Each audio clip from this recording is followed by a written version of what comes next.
ये है फैसलाबाद के अनीस अहमद, जिन्होंने वेटर की नौकरी करके आइसक्रीम बनाना सीखी और फिर अपना आइसक्रीम पार्लर बना लिया, जहां एक नहीं बल्कि अब 18 फ्लेवर्स की आइसक्रीम मिलती हैं। हमारी प्रॉपर डेयरी बेस आइसक्रीम है। हम अपने प्रोडक्ट के साथ जो गिफ्ट बॉक्सेस होते हैं वो भी रेडी कर देते हैं। अनीस, सबसे पहले अपने बारे में बताएं कि आप डिफरेंट रेस्टोरेंट पे एक जॉब करते थे। एज अ वर्कर आप जॉब करने से लेकर अपना बिजनेस करने तक का सफ़र कैसे आइडिया आया, क्या सोच थी इसके पीछे? इसके पीछे एक्चुअली ये मोटिवेशन ये थी कि हम ये फैसलाबाद से बिलोंग करते हैं, तो यहाँ पे मैं जो आइसक्रीम है वो बेसिकली लोकल ब्रांड्स की आइसक्रीम मोस्टली होती थी। तो मेरा ट्रेंड ये था कि हम एक ब्रांड ऐसा लॉन्च करें जिसकी जो मटेरियल और क्वालिटी है वो हाई क्लास ब्रांड की, और जो रेट्स हैं वो जो लोकल मार्केट्स के वो हों। इसका मोटिवेशन इसके पीछे ये थी। ठीक है अनीस, आपने बीबीए किया। बीबीए करने के बाद आपको कोई वाइट कॉलर जॉब एमबीए करते तो मिल जाती, लेकिन आपने वो छोड़ के मुख्तलिफ रेस्टोरेंट पे एज अ वेटर आप काम करते रहे। आपने वहाँ से ऑर्डर टेकिंग भी की, काम सीखा भी। तो लोग, घर वालों ने, आपको ऐसा नहीं लगा कि ये मैं क्या कर रहा हूँ?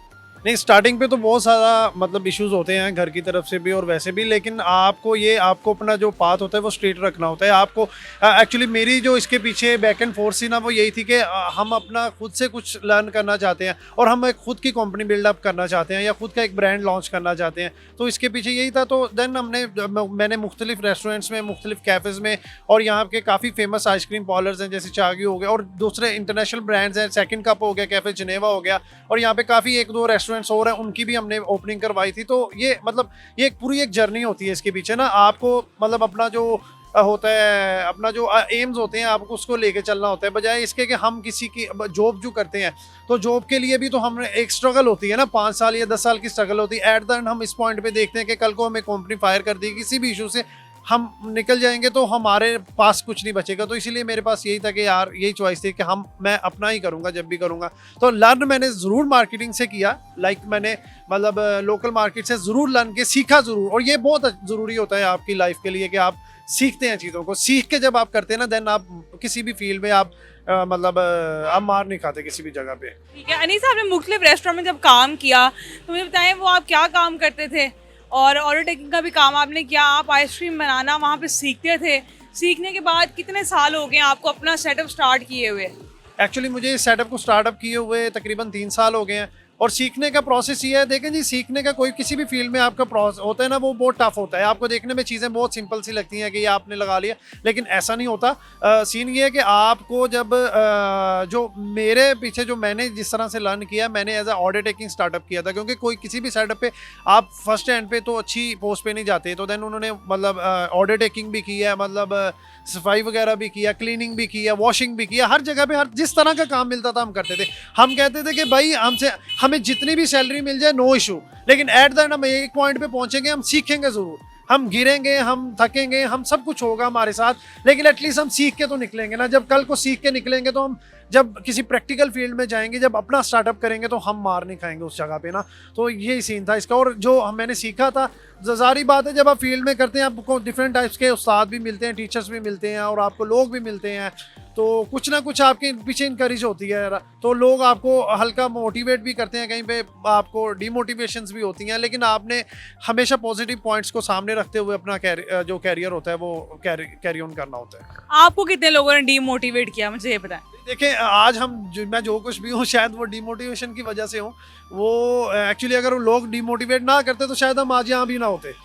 तो देखें, हमेशा आपको किसी से पूछने की ज़रूरत नहीं होती कि आपने क्या बनना है, आपने क्या करना है, क्योंकि आपकी फोर्स जो आपसे बेहतर कोई नहीं जान सकता। और हमेशा जो प्रैक्टिस होती है ना, वो आपको परफेक्ट बनाती है। किसी भी फील्ड में चले जाएं, किसी भी फील्ड में आप कोई काम कर ले, हमेशा उस चीज़ के ऊपर आपको प्रैक्टिस होती है, देन आप स्किल्स होती हैं, देन आपको उसके ऊपर मोटिवेशन होती है, उसके बाद आप हार्ड वर्किंग हो। ये सारा काम एक सीक्वेंस में होता है। तो हमें डेफिनेटली लोगों ने मोटिवेट तो किया, लेकिन मुझे हमेशा यही था कि मैंने इनकी मोटिवेशन से मेरे अंदर क्या कमी है, मैंने वो ढूंढनी है। मैंने वो कमियां ढूंढी और उनको फिलअप करने की कोशिश की, और कोशिश की है कि मुंह से कम बात करें और काम से ज़्यादा बात करें। तो यही था इसके पीछे ना। मुझे बताएं अनीस, घर वालों को कितना सपोर्ट था इस बिज़नेस को स्टार्ट करने में, या जब आप बीबीए करने के बाद जॉब करते थे तो रिश्तेदार कितना सपोर्ट था उनका? ताने नहीं देते थे लोग आपको? नहीं, लोग तो बहुत सारे देखें जी बातें करते हैं। आप प्रैक्टिकल फील्ड में होते हैं, ये कोई मतलब लाइक फिल्म टाइप तो स्टोरी है नहीं कि आप कहें कि जी हमारे मतलब हम ऐसे सक्सेसफुल हो गए, ये कोई शॉर्ट्स नहीं होते फिल्म के, इसमें पूरा प्रॉपर इनकरेज करना होता है आपको अपने आप को। तो लोग तो सारी बात जब ऑर्डर टेकिंग करते थे लोग कहते कि देखें जी ये 10-10 रुपए के लिए ऐसे धक्के खा रहे हैं और ये कर रहे हैं वो कर रहे हैं, लेकिन हमें पता था कि हम एट दी एंड पहुंच जाएंगे। घर वालों की तरफ से डेफिनेटली स्पोर्ट्स तो होती है, आपके पेरेंट्स जो होते हैं आपके बहन भाई होते हैं वो आपको अच्छी जगह पे ही देखना चाहते हैं, लेकिन ये आपको इनकरेज करना होता है अपनी फील्ड्स के अंदर, कि उनको बताना होता है कि नहीं ये जो मैं पास चूज़ कर रहा हूँ कल को इसके लिए मेरे लिए फ्यूचर है। आपको इनकरेज करना होता है अपना काम करके, ना कि बातों से। तो मैंने कोशिश ये की है, घर वालों को बताया कि जी मैं ये करता हूँ। तो पहले तो मैं नहीं बताता था क्योंकि मतलब थोड़ा सा हमें भी होता था कि यार क्या सोचेंगे, लेकिन एट दी एंड हमने अपना एक एम बनाया हुआ था कि लाइफ के गोल से कुछ के अल्हम्दुलिल्लाह से बहुत अच्छे से अचीवमेंट किया सारा कुछ। मुझे ये बताएं, जो लोग आपको डीमोटिवेट करते थे या बातें करते थे, ताने देते थे यार ये 10-10 रुपए के पीछे भाग रहा है, अब जब वो आपको एक बिजनेसमैन के तौर पर देखते हैं तो क्या रवैया उनका? देखें वही लोग जो कल को डिमोटिवेट करते थे, घरों में जा जा के बातें करते थे, दोस्तों को बताते कि ये देखें जी ये तो कल ये करते थे आज ये करते हैं, ये ऑर्डर टेकिंग करते हैं या ये सफाइयाँ करते हैं या ये करते हैं। तो देखें उन लोगों का बड़ा साथ रहा है मेरे पीछे, क्योंकि मैंने हमेशा उनसे मोटिवेशन लेने की कोशिश किया कि खुद तो लोग होता है कि वो खुद तो अपना कुछ प्लान करते नहीं है, तो हमें ये होता है कि हमने किस तरह से उसको कैरी ऑन करके चलना है ना। तो ये सारी चीज़ें हैं बस के। अब वो क्या कहते थे जब आपको देखते हैं? जब कहते हैं अब तो खुद अपने बच्चों को लेके हमारे पास आते हैं कि भाई इनको कुछ सिखा दें, इनको कोई रास्ता बता दें, इन्वेस्टमेंट कर लें हमारे साथ, हमें कोई ब्रांच ओपन कर दें, हमें कोई आउटलेट ओपन कर दें। लेकिन मेरा फिलहाल ऐसा कोई इरादा नहीं है। मैं सिर्फ ये सोचता हूँ कि यार जो भी चलना है सिर्फ अपने करियर को लेके चलना है, सिर्फ अपने भी हाथ पे ऊपर करना है। कल को जब होगा इस तरह के रास्ते, जब हम ब्रांड्स भी एक प्रॉपर ब्रांडिंग भी होगी और प्रॉपर कंपनी भी बनेगी, देन ये चीज़ें सोचेंगे। वो लोग अब आपके पास आके ये तो नहीं करते कि फैमिली के साथ आके तो आइसक्रीम कहते हो दे दो हमें मुफ्त? देखिए हम घर में बनाते होते थे ना, तो ईद के दिन होते थे, ईद के दिनों में हम मतलब ईद की नमाज पढ़ के फ़ौरन वो जो गेटअप होता है आपको पता होता है, काम का गेटअप और होता है और वैसे गेटअप और होता है, तो वो आके कहते होते थे ये कौन सा काम तुमने शुरू कर लिया, ये तो कोई हरकत, ये तो कोई बात नहीं, तो तुम्हारे पास फैमिली के पास टाइम ना, घरों के पास टाइम ना, घर वालों के पास कुछ भी नहीं है। तो मैं उन्हें यही कहता होता था कि आप थोड़ा सा सब्र कीजिए, अल्लाह ताला ज़रूर इसका अजर देंगे हमें। तो डेफिनेटली अल्लाह ने दिया है और अल्हम्दुलिल्लाह से जितना भी दे रहे हैं अल्लाह ताला, मैं अल्लाह का बहुत शुक्रगुजार हूँ इस बात पे। और हमेशा डेली बेसिस पे एक एक रुपया जब हम कमाते हैं तो उस पर अल्लाह का शुक्र गुजारी करते हैं, क्योंकि अल्लाह से ज़्यादा आप शुक्र किसी का नहीं कर सकते, अल्लाह से ज़्यादा आपको कोई भी साथ नहीं दे सकता। आप अपने जो अंदर के गम दुख तकलीफ़ें कुछ भी होता है ना, आप सिर्फ अपने अल्लाह से बातें करें। आप जब अल्लाह से डायरेक्ट बात कर रहे होते हैं ना, तो अल्लाह भी किसी न किसी बहाने से लोगों के दिलों में आपके लिए कुछ ना कुछ ऐसा डाल देता है कि आपके लिए रास्ते बनना शुरू हो जाते हैं। आइसक्रीम के हवाले से बताएं कि आइस बॉक्स के नाम से आपका आइसक्रीम पार्लर है, तो आप कितने फ्लेवर्स की आप आइसक्रीम जो है वहाँ यहाँ सेल कर रहे हैं? इस वक्त तकरीबन हम 18 से 20 डिफरेंट फ्लेवर्स हैं जो जिसके हम आइसक्रीम सर्व करते हैं। उसमें ये आता है कि हमारी प्रॉपर डेयरी बेस आइसक्रीम है। हाँ, इसमें सारे फ्लेवर्स हमारे हैंड क्राफ्टेड है और हम ये करते हैं कि हम आपको एक मुनासिब रेंज के अंदर, लाइक हमारी अगर सिग्नेचर कौन है ना, तो वो सिर्फ 120 के, उसके अंदर ये होता है कि आपको प्रॉपर फीलिंग्स के साथ आइसक्रीम सर्व की जाती है और उसके ऊपर आप अपनी मर्जी का स्कूप और अपनी मर्जी की टॉपिंग्स ऐड ऑन करवा सकते हैं, जो कोन की होता है, जो कोन का सीन होता है।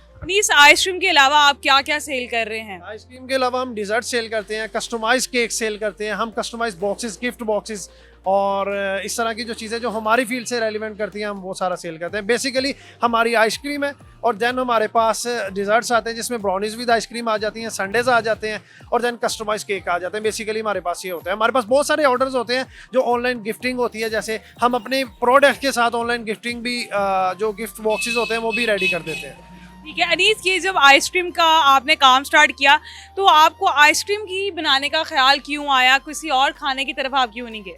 आइसक्रीम बेसिकली फील्ड ऐसी है कि इसमें ना आपको ज़्यादा सबसे मैंने बहुत सारा फील्ड को देखा, इसमें आपको बहुत कम मैन फोर्स चाहिए होती है और सेकंड ये कि इसको आपको इन्वेस्टमेंट बहुत कम चाहिए होती है आपको इसको स्टार्टअप करने के लिए। कि लाइक अगर आप अकेले भी हैं ना तो आप बहुत थोड़े से कम फ्लेवर्स भी रख के ना आप अपना स्टार्टअप रन अप कर सकते हैं, मतलब आप बहुत कम पैसों में कर सकते हैं। लाइक अगर आपके अंदर मोटिवेशन हो ना, आपने कहीं पे 15-20 दिन भी आप लगा ले तो आप उसको कैरी ऑन कर सकते हैं। लाइक आप मतलब 1.5 लाख 2 लाख के अंदर अंदर आप इसको सिस्टम को रन अप कर सकते हैं। क्वालिटी का आप बता दें कि क्वालिटी जो है वो आप किस तरह की यूज़ कर रहे हैं। क्वालिटी हम ये कहते हैं, कोई भी कस्टमर हमारे पास आता है हम कहते हैं कि जिस तरह का आपको फ्लेवर चाहिए अब हमें बताएं, हम आपको पहले ट्राई करवा देंगे, बिकॉज कस्टमर से बेहतर कुछ नहीं है, कोई बंदा आपको नहीं बता सकता, कोई बंदा आपको गाइड नहीं कर सकता। तो देन हम उनको ट्राई करवाते हैं, जिस तरह का जो भी फ्लेवर चाहिए होता है वो अल्हम्दुलिल्लाह हमें आज तक नेगेटिव फीडबैक नहीं है हमारी प्रोडक्ट्स के क्वालिटी का, मैं यही कह सकता हूँ। और खुदा ना खासा अगर किसी को कोई इशू होता भी है, हम कहते हैं अगर आपको 1% भी इशू हमारी क्वालिटी में हमारी प्रोडक्ट में होगा हम आपसे चार्ज नहीं करेंगे। लाइक अगर आपको कौन चाहिए कब चाहिए आप एक दफ़ा ट्राई कर लें, अगर आपको लगेगा ये वर्थ नहीं है हम आपसे उसकी पेमेंट नहीं लेंगे। मुझे प्राइस का बता दें कि आपके मेन्यू की जो प्राइस है वो मिनिमम कहाँ से स्टार्ट हो रही है और कहाँ तक जाती है। जो मिनिमम प्राइस है वो 120 से लेके 300 तक है, ये मैक्सिमम प्राइस है हमारी। और उसमें ये है कि 120 में हमारी सिग्नेचर कौन है और हमारे पास बॉक्सेस होते हैं पर स्कूप। इस वक्त जो हम दे रहे हैं वो 90 पर स्कूप दे रहे हैं, उसमें 2 स्कूप के बॉक्सेस होते हैं, 3 स्कूप का और 6 स्कूप का बॉक्सेस होता है। देन हमारे पास डिजर्ट्स आ जाते हैं जिसमें ब्राउनी विद आइसक्रीम आ जाती है और वो 300 का बॉक्स है। और उसके अलावा हमारे पास शेक्स आ जाते हैं, वो भी जो आइसक्रीम शेक्स है वो 280 के हैं और जो सिग्नेचर शेक्स या कोल्ड कॉफीज है वो 380 के हैं। मैक्सिमम हमारे पास यही रेंज है। तो ये जो प्राइस आपने बहुत ज़्यादा लो रखे हुए, इसकी क्या वजह है? इसकी वजह ये एक तो हमारी प्रोडक्शन अपनी है, दूसरा ये हमें पता है कि हमने किस क्वालिटी में किस तरह से लोगों को मतलब एक रीजनेबल प्राइस देनी है, ताकि लोग उस चीज़ को, जो लोग बड़े बड़े कैफेज में जाके या रेस्टोरेंट्स में जाके जो चीज़ लोग हायर करते हैं, लाइक 600 में 700 में भी लोग कोल्ड कॉफ़ीज़ वगैरह पीते हैं, तो हम वही प्राइसिंग वही चीज़ वही क्वालिटी हम आपको इस रेट पे देते हैं, क्योंकि हम ये तो कि लोकल जो मार्केटिंग के जो लोग हैं ना, लोकल मार्केट में भी जो लोग होते हैं वो लोग भी इस चीज़ को इंजॉय कर सकें। अनीस, ये बताएं कि जब फैमिलीज वगैरह आपके पास आती हैं तो लोगों का क्या रिस्पांस था जब आपने ये काम स्टार्ट किया? तो आपको पता था कि मैं फैसलाबाद की मशहूर आइसक्रीम पार्लर बन जाएगा ये काम? नहीं, देखें पता तो आपको कुछ भी नहीं होता, ये अल्लाह ताला का करम और आपकी कुछ मेहनत होती है, आपके पीछे माँ बाप की भी दुआएं होती हैं, ठीक है। तो उसमें आप ये करते हैं कि आप सिर्फ अपने गोल पे फोकस करते हैं। अल्हम्दुलिल्लाह फैमिलीज आती हैं हमारे पास और हर फैमिली के साथ इतनी ज़्यादा अटैचमेंट है, लाइक वो मुझे फैमिलीज मोस्टली कह रही होती हैं कि हम आपकी अटैचमेंट तो ऐसे है कि जैसे हमारी अपनी फैमिली गैदरिंग में है। तो मतलब बहुत अच्छा फैमिलीज फील करती हैं, लाइक उनको फील ही नहीं होता कि हम कस्टमर बन के आए हैं या हम किसी दुकानदार के पास हैं, कुछ भी नहीं ऐसा फील होता, क्योंकि हम ट्रीट ही फैमिली की तरह करते हैं और हमने इसको फैमिली बिजनेस की तरह ही रन किया हुआ है। हमारे पास जितने भी कॉन्टैक्ट हैं व्हाट्सएप के ऊपर कॉन्टैक्ट है, सारा फैमिली ग्रुप से हमारे, तो हम डेली बेसिस पे उनको कुछ ना कुछ हम ऐसा भी हम गिफ्टिंग भी करते हैं। हम मंथ्स में ना हमें आइडिया होता है ना कि किसी फैमिली की या किसी मेंबर्स की या कोई कस्टमर की कोई बर्थडे, तो हम उन्हें रैंडमली गिफ्ट भी करते हैं, कुछ केक्स गिफ्ट कर देते हैं, कुछ आइसक्रीम गिफ्ट कर देते हैं। ये उनके लिए एक थोड़ा सा चार्मिंग होता है। गिफ्ट की ज़रूरत तो देखें हर किसी को होती है, खुशी होती है ना हर किसी को, तो वो हम उनको रैंडमली इस तरह से ज़रा वो एक फैमिली बॉन्डिंग इस तरह से बन जाए, इसलिए आइसक्रीम बॉक्स एक फैमिली की तरह लेके चलते हैं। अनीस, आप बहुत सारे यंगस्टर्स लड़के लड़कियों के लिए जो है वो मोटिवेशन है। आपकी स्टोरी वर्कर से आपने स्टार्ट किया अपने करियर का आगाज़ और आज आप एक बिजनेसमैन है, अपना कारोबार चला रहे हैं, आइसक्रीम पार्लर चला रहे हैं। मुझे ये बताएं कि बहुत सारे लोग हैं जो अपना बिजनेस करना चाहते हैं पर कुछ वजूहात की बिना पर कर नहीं पाते, तो वो उनको बताएं कि वो कहाँ से स्टार्ट करें? क्या बिजनेस करने के लिए बहुत ज़्यादा बड़ी रकम की इन्वेस्टमेंट ज़रूरी है?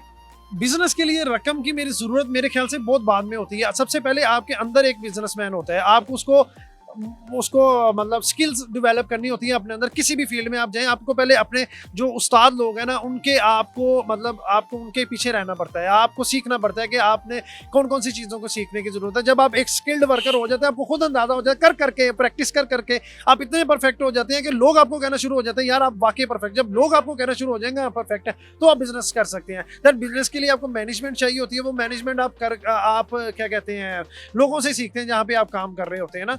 तो इसलिए और बिजनेस के लिए मेरा नहीं ख्याल कि पैसों की ज़रूरत होती है, क्योंकि आप बहुत कम पैसों से भी एक स्टार्टअप स्टार्ट कर सकते हैं।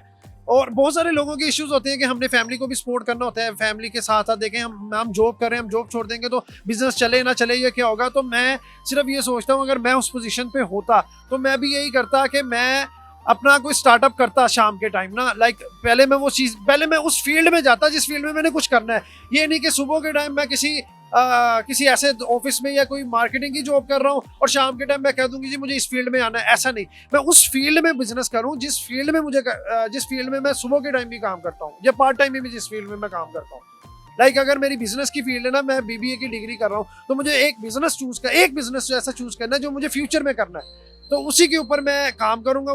जब मैं उसी के ऊपर सारी मेहनत करूंगा ना, तो एटलीस्ट मुझे अंदाजा हो जाएगा कि इसकी सेल परचेज क्या है, इसकी आउटपुट्स क्या है, तो मुझे उसका सारा अंदाजा होगा। जब मैं अपना सिस्टम करूंगा तो मुझे फिर ज्यादा उसमें मतलब ज्यादा मेहनत की जरूरत नहीं होगी, मुझे सिर्फ फोकस करना होगा अपनी चीजों के ऊपर।